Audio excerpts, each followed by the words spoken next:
তো সাধাৰণভাৱে যদি চাবলৈ যোৱা হয় শ্লোকটো আৰু কোৰাণৰ আয়াতটোত কিছু সমিলমিল দেখিবলৈ পোৱা গৈছে, মিলা প্ৰীতি দেখিবলৈ পোৱা গৈছে।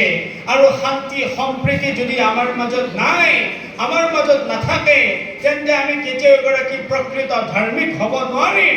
আৰু ভাৰতৰ নিচিনা এখন দেশত বসবাস কৰি যদি আমি প্ৰকৃত ভাৰতীয়ৰ মান মৰ্যাদা পাহৰি যাওঁ, অসমীয়াৰ স্বাভিমান পাহৰি যাওঁ, মানুহ হোৱাৰ সকলোবোৰ গুণাগুণ যদি আমি আয়ত্ত কৰিবলৈ পাহৰি যাওঁ, তেন্তে আমাতকৈ দুৰ্ভগীয়া আৰু পৃথিৱীত কোনো নাথাকিব।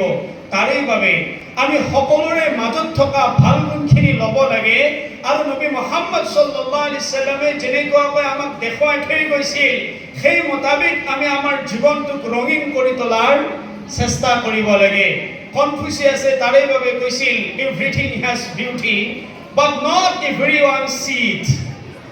সকলোৰে মাজত সৌন্দৰ্য থাকে, সকলোৰে মাজত ভাল গুণ কিবা থাকে, কিন্তু সকলোৱে ইয়াক দেখা নাপায়। সেই দেখা পোৱাৰ চকুটো খোল খায় এই মহাবিদ্যালয়সকলৰ জৰিয়তে, এই শিক্ষানুষ্ঠানৰ জৰিয়তে। আমাৰ ছাত্ৰ ছাত্ৰীসকলে যদি এই শিক্ষানুষ্ঠানত থাকিও সেই চকু গজাই লৈ যাব নোৱাৰিলে, সেই চকু ফুকাই লৈ যাব নোৱাৰিলে, তেন্তে আমি প্ৰকৃত শিক্ষা আৰু গুণগত শিক্ষাও গ্ৰহণ কৰিব নোৱাৰিলো বুলিয়েই প্ৰমাণিত। কিয়নো কাৰণ আমাৰ যদি সকলোৰে মাজত থকা ভাল গুণখিনিক দেখিব নোৱাৰাৰ মানসিকতা থাকে আৰু বেয়া গুণখিনিক দেখা পোৱাৰ মানসিকতাই থাকে, তেন্তে এইটোতো শয়তানৰ স্বভাৱ, মানুহৰ কেতিয়াও স্বভাৱ নহ'ব।